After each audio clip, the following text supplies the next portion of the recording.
In your opinion, what is something that organizational leaders should know about achieving outstanding performance, but they are not aware of that yet?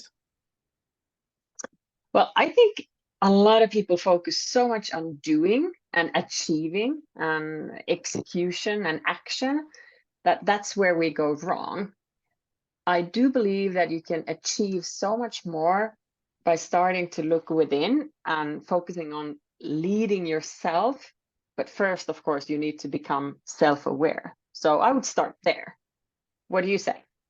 So do you think that it can be the same thing as many failures in other areas where people start to propose solutions without understanding the problem? And typically for people, it's easy to look outwards because this is how our all senses are constructed, the vision, the sight, the hearing, the smelling and everything else. And that's kind of a wrong shortcut for the people. Yeah, exactly. Yeah, and it's funny that you said that the problem, and here the problem actually is us oftentimes, that's what we need to fix first before we can fix others.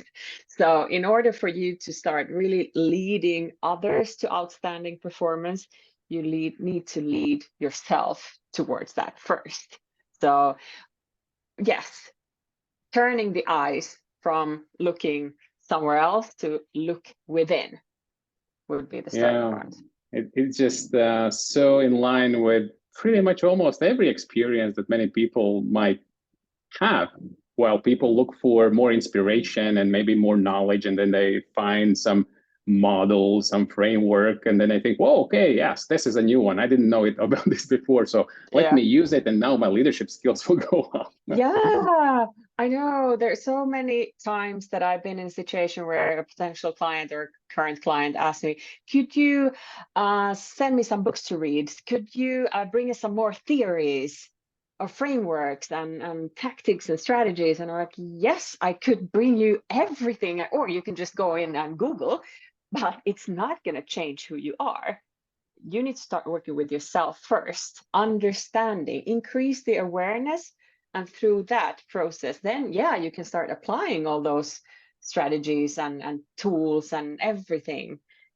But there's no point of just getting in more information unless you know how to use it. So starting to work smarter rather than harder in a way would be my go-to. So do I hear it correctly that it might be the case, and even also with your clients, and that's why they are your clients, is because they have tried to read all those books and tried to look at all of those examples, but what's missing is finding those instruments relevant, particularly and foremost for themselves. So whether they can imagine themselves internalizing that new knowledge, whether from the book or from the framework. And then once that depth and the wisdom is embraced, then they are shining as a light, that knowledge and wisdom to the others. Yeah. But how do you know what kind of information do you actually need?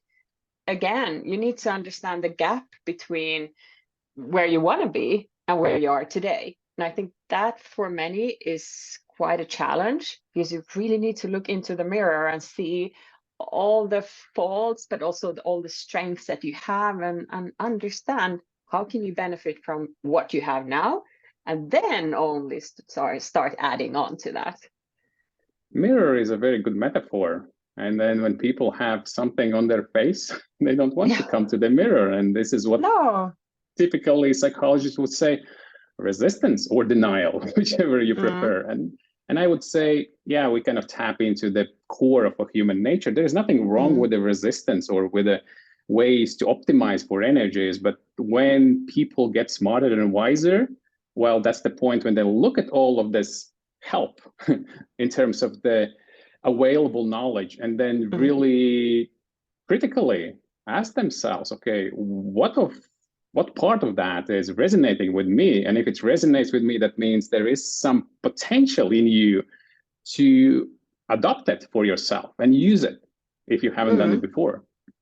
Yeah, and I think that sort of signals maturity, because you can be a very senior level individual based on how many years you have been in the role and how much you have studied and how many books you have read, for instance. But you can be very immature in the sense how you lead yourself and how you come across, even how you communicate, which is quite funny. So that the knowledge that you embrace, if you misuse it or don't know how to use it, it won't make you a better person. Wonderful. And I think we kind of need to sum up at this point, because I think it's would be very nicely to kind of almost like give like a 1, 2, 3 steps for the people. Yeah. And how would you summarize? What would be kind of a first thing? And you already mentioned that a few times, but maybe number 1, and then number 2, and number 3. How would you suggest people to look at themselves? Look into the mirror. Self-awareness. Start with yourself, and then after that, start understanding how can you apply the learnings from all the books and all the sources. So by tuning in, self-awareness comes from tuning in, and then only go to action. I fully agree with that. And I think our nature has given us extremely elaborate ways to self-monitor. Because all of these instincts are telling us. It's just that sometimes people get overcrowded with all of this external stimuli, and that's kind of disease of the 21st century, unfortunately. But that's why we speak about this right here. Indeed.